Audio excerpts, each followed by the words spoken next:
Magandang gabi sa inyong lahat. Ako po ay si Father Rick Valencia. Ako po ngayon ay talagang parish priest ng Our Lady of the Airways sa Pasay, yung malapit sa airport. Okay? So, and ako ay nagpapasalamat at bumabati sa inyong lahat sa nalalapit inyong kapiyastahan ng inyong patron San Antonio de Padua. Okay.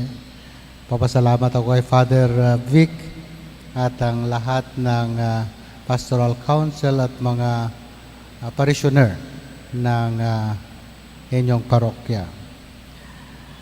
Sa ika-11, no? The 11th day of your novena, ibinigay ho sa atin itong mga pagbasa. Okay?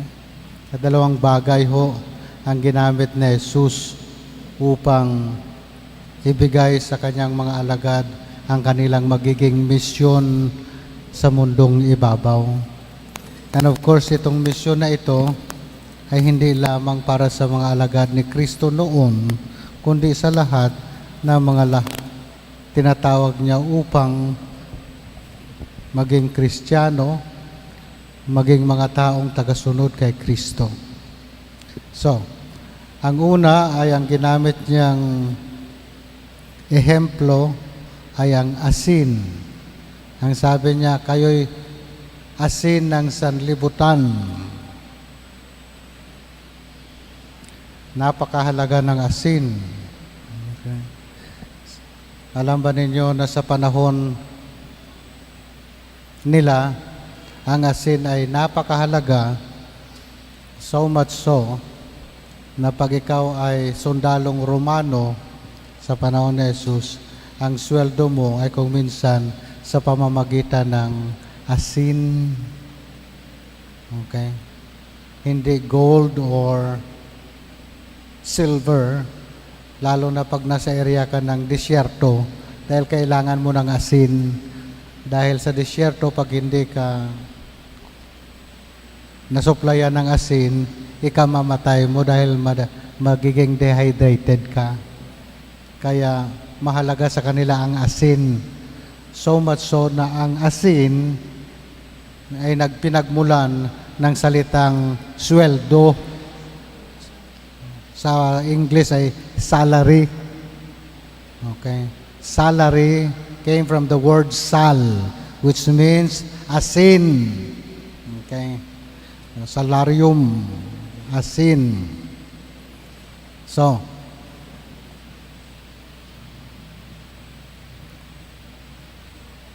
napakahalaga. Pero sabi ni Jesus, kahit napakahalaga nitong asin, at kayo nga ang asin ng sanlibutan, kung mawalan ito ng alat, paano pa maibabalik ang alat nito? Anong magiging kabuluhan ng asin na walang alat? Okay. Dito sa figura ng asin na ipapakita kung ano magiging misyon ng mga Kristiyano. Okay. Siya ay dapat magbigay ng lasa. Okay. Bigyan ko lang kayo ng example. Okay. Sino sa inyo ng mga nagluluto? Parang walang marunong magluto. Magpipiesta na kayo. Paano kami babalik dito kung wala man lang niluto? Okay. So kung nagluluto kayo, ano bang ulam namin kanina? Nilaga. Okay. So kailangan mo ng karne, nilagyan nila ng patatas, nilagyan nila ng cabbage. Ano yung cabbage? Ha? Mas alam nyo. Okay. Tapos merong parang Baguio beans ba yon? Yung, okay. Patatas, no? And of course, pag nagluluto ka, palalambutin mo yung karne. Okay. Or else, Mas masarap kasi ang karning malambot talaga, no? Pinalambot. At nilagang mabuti. Pagkatapos mo siyang palambutin, of course, nilagyan mo ng tubig, okay? Umaapaw yung tubig. Okay? And then, ilalagay mo na paunti-unti yung mga ingredients, yung mga gulay, according sa kung anin ang pinakamatagal maluto, so yun ang iuna mo. And then, ihahain mo na. Kailan may nakalimutan ka yata ang ilagay, ano? Nakatikim na kayo ng pagkain na nilaga, nakalimutan lagyan ng asin? Ano to? Binanlian? Kahit gaano pa kaganda yung karne, gaano ka freska ang iyong gulay, kung makalimutan mo lagyan ng asin ang nilaga, at pag pinakain sa iyo yun, anong maramdaman mo? Okay. So, kailangan ng asin para mapasarap ang pagkain. Tama? Okay. Pero bago makapagbigay ng lasa ang asin, kailangan munang matunaw. Paghigop mo ng sabaw, ay hindi natunaw ang asin dahil pinahabol lang nung kusinero kasi nakalimutan nga niya. Anong mangyayari? Pag nasa dila mo na yung asin at hindi natunaw,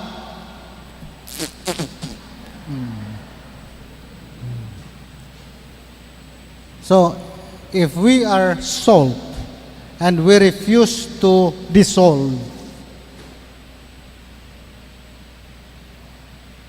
anong gagawin sa iyo? Idudura ka because you do not give the right mission.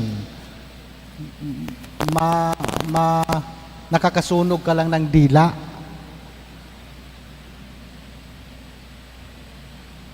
Because the purpose of the salt is really to dissolve, to die in himself in order to give taste. Maliwanag? Ayon. Paano ninyo mabigyan ng lasa ang sanlibutan? By dying to yourself. But if you refuse to die to yourself, if you want to exist and be the number one, the center of everything, anong gagawin sa'yo? Idudura ka because you do not do what your mission tells you to do. Okay? Asin pa lang yan. Dito sa Ebanghelyo na ito, may particular na salita tungkol sa asin. Sabi na ni Jesus, pag nawala ng lasa ang asin, paano pa mapapanuli ito? It is the same as saying, pag nawalan ka na ng kredibilidad, pag nawalan ka ng, anong term nila sa English? Yung mawalan ka ng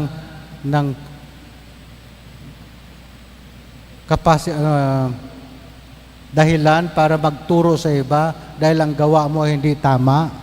Okay.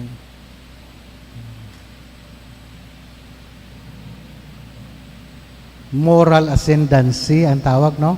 Moral, no? Walang ka ng moral ascendancy. Pinagagalitan mong mga anak mo dahil mabarkada.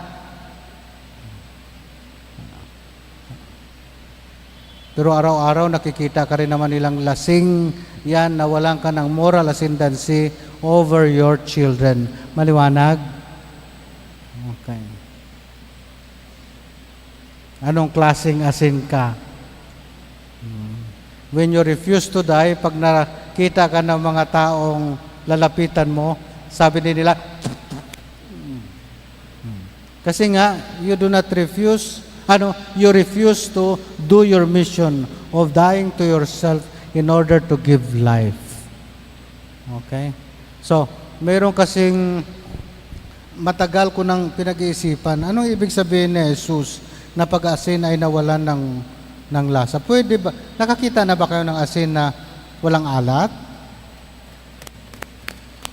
Alam niyo, it was only later na mayroong isang paring nagkwento sa akin dahil ang bayan nila ay tinagurian na fishing village sa probinsya.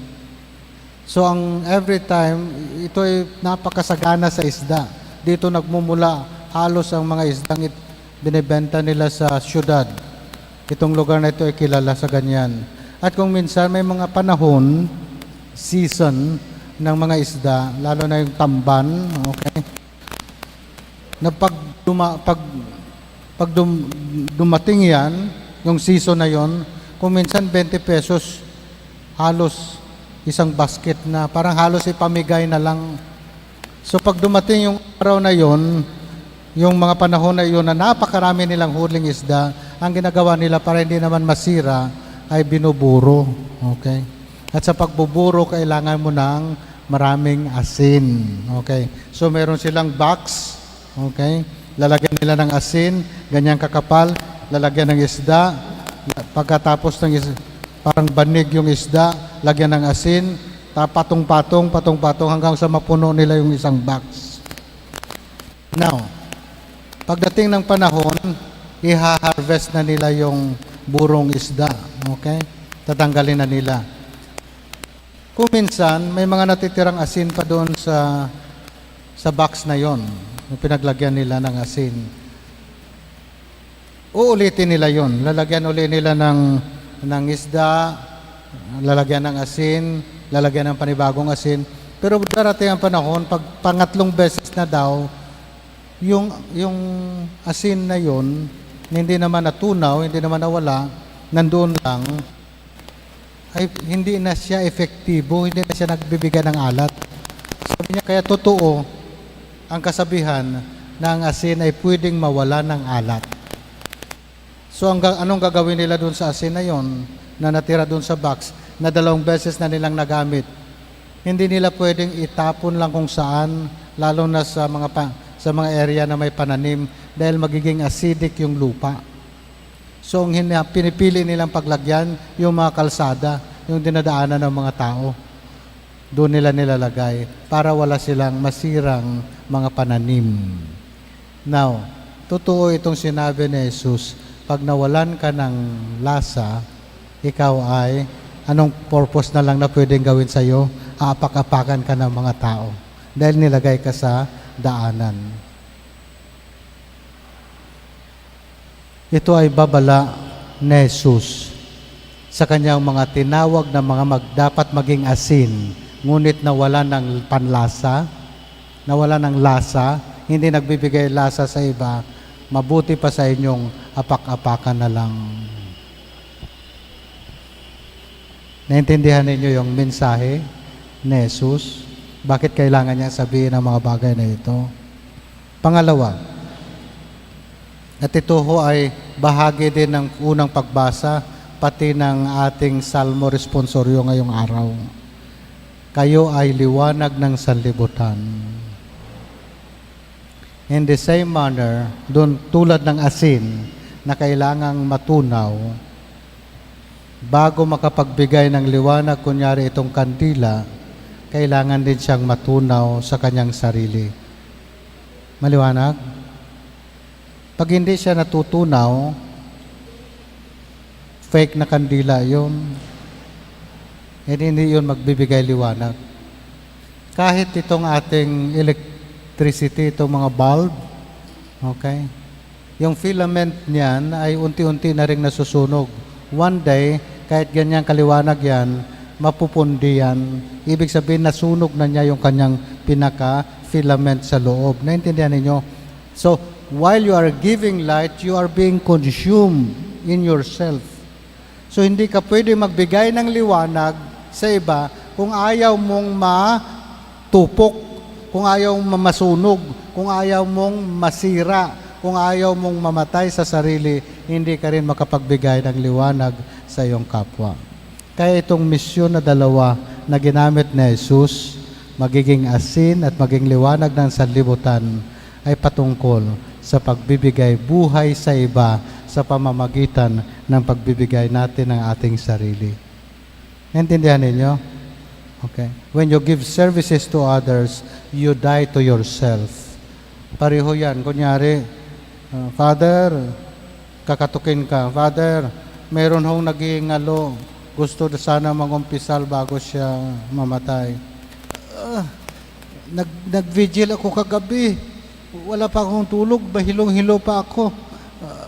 Pero dahil tinatawag ka, nakalimutan ng iyong sarili, kailangan mong bumangon para pagbigyan ang iyong kapwa na nangangailangan ng sakramento. Naintindihan ninyo? You die to yourself in order to give life. A mother who just given birth, mahirap kaya manganak. Napakasakit. Tama? Hello? Tinatanong ko kayo mga nanganak. Tama ba? Hindi ko pa naranasan kasi kaya kayo tinatanong ko. Hindi ba't masakit? Pero kahit anong sakit ang pakiramdam ninyo, lalo na kung kapapanganak lang ninyo at umiiyak yung sanggol ninyo, mas sakit ang pakiramdam mo. Gusto mo itulog, gusto mo ipahinga. Babangon at babangon ka, gagawin mo ang lahat para matimplahan siya ng gatas o mapasuso sa iyo. Tama? You die to yourself because you want to give life. Yung mga batugan na mga lalaki, yung mga tatay, okay, na gusto nakahilata lagi sa nakaharap lang sa TV at nanonood ng paborito ng basketball, okay? Gusto lang sanang humilata yung mga yan. Pero sa umaga, kahit na mabigat ang kalooban, masama ang loob dahil pinagalitan ni boss niya kagahapon, madilim-dilim pa, babangon at babangon dahil kailangan niyang magdala ng pagkain sa lamesa ng kanyang asawa at mga anak. Naintindihan ninyo? You die to yourself in order to give life to your family you love. In the same manner, if you are a Christian, you die to yourself and give yourself to others in the service of God. Kaya ang pagiging liwanag at pagiging asin is like that. Giving yourself to others. Hindi pakitang gilas. Hindi ka nagsiservisyo dahil inintay mo pagdating ng panahon, ibubuto ka. Kung nagsiservisyo ka dahil yan ang iyong tungkulin kay Kristo. Maliwanag ba? Because God is light. Sabi pa nga niya, dapat ninyong paliwanagin ang inyong ilaw sa harapan ng mga tao upang makita nila ang inyong mabubuting gawa at luwalhatiin ang inyong amang nasa langit. Luwalhatiin ang inyong amang nasa langit. Hindi ikaw ang pupurihin, kundi yung amang nasa langit. Because for you, your joy, your mission is just to die. Pag natapos ka na, bye-bye. Okay. Ilang mga paring Franciscano ang dumaan dito sa parokya ninyo? Some of them has done so much, very heroic. Some of them are already forgotten. The next generation may not even know that one time in history nitong parokya ninyo, may mga galing pa sa ibang bansa na nagbigay ng kanilang buhay para sa ating simbahan. Some of them are already forgotten. And yet, doesn't matter. What matters is Christ was seen through the lives of those missionaries. Ang mahalaga ay si Kristo, hindi tayo. Okay. Tayo lang ay pagsinindihan, pag natapos na ang kandila, iisisi na nila yan, pag may mga natira pang tulo, at itatapon sa basurahan, maglalagay na naman ng panibagong kandila. And that is only the purpose of that candle. When that candle refused to light, itatapon din yan uli sa basurahan. Because our purpose in life is just to give glory to God. Pag sinabi niya, paliwanagin ninyo ang inyong ilaw sa mga tao, ang ibig sabihin, Paano natin pinaliliwanag? Sasabihin ng iba, papakita natin sa kanila ating mabubuting gawa. Well, gumawa ka nga ng mga mabubuti, kung iyon lahat ng ginawa mong kabutihan ay para purihin ka, that's not what Jesus Christ meant. Na pag hindi napansin ang ginagawa ninyo, nagtatampo kayo. Ako na nga lang nagkikiskis dito ng kandila sa simbahan, hindi man lang makabati si Father ng good morning. Naintindihan ninyo? At gagadalaiti ka sa inis. Yung iba nga dito, punta-punta lang dito, wala namang ginagawa, pa-member-member pa. Okay? And then puno ka ng panghuhusga. What is your mission? Hindi ba ganyan? To die to others so that others may live? Ngayon reklamo ka ng reklamo. Na parang gusto mong ikaw ang papurihan. Kung ganyan ang gusto mo, sana ipinalit na lang sa mga...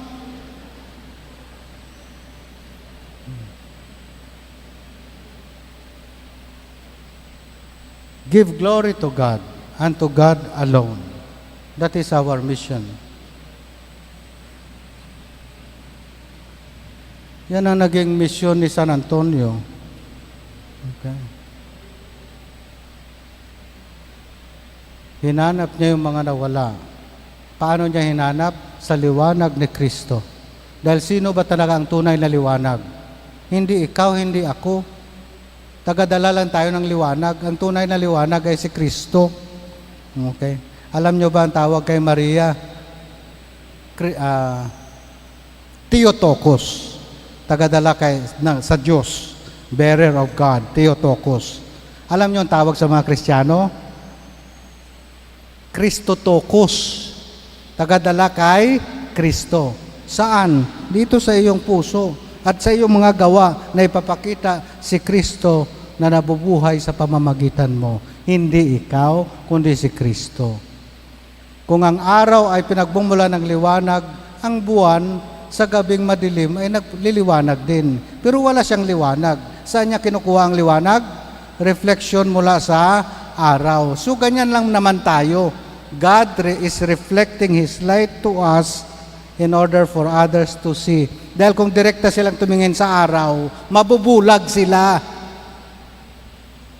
Kailangan ng reflection na magiging opaque somehow o hindi masyadong malakas ang liwanag para nila makita ang Diyos at ang liwanag nito na hindi nakakasilaw. Alam nyo ba na nang si Moises ay pumunta sa bundok ng Sinai at nagkipagtagpo sa Diyos? Hindi. Nung si Moises ay umakyat doon sa bundok kung saan mayroong naglalagablab na punong kahoy na hindi natutupok, burning bush, pagbaba niya, kailangan niyang i-cover ng veil ang kanyang mukha dahil nagliliwanag. Kaya sabi ng mga tao, nakita niya ang Diyos. Nung umakyat siya sa bundok ng Diyos, ang tawag doon El Shaddai, God of that mountain. Okay? Nung umakyat siya sa bundok, pagbaba niya, nagliwanag ang kanyang mukha. Sigurado ang mga tao, nakita niya ang Diyos. Nakita niya ang Diyos dahil nagre-reflect sa kanya ang liwanag ng Diyos. Because ano ba ang Diyos? God is light. In Him there is no darkness. So, kung sino ang makipagtagpo sa Diyos, ay nagkakaroon din ng glow.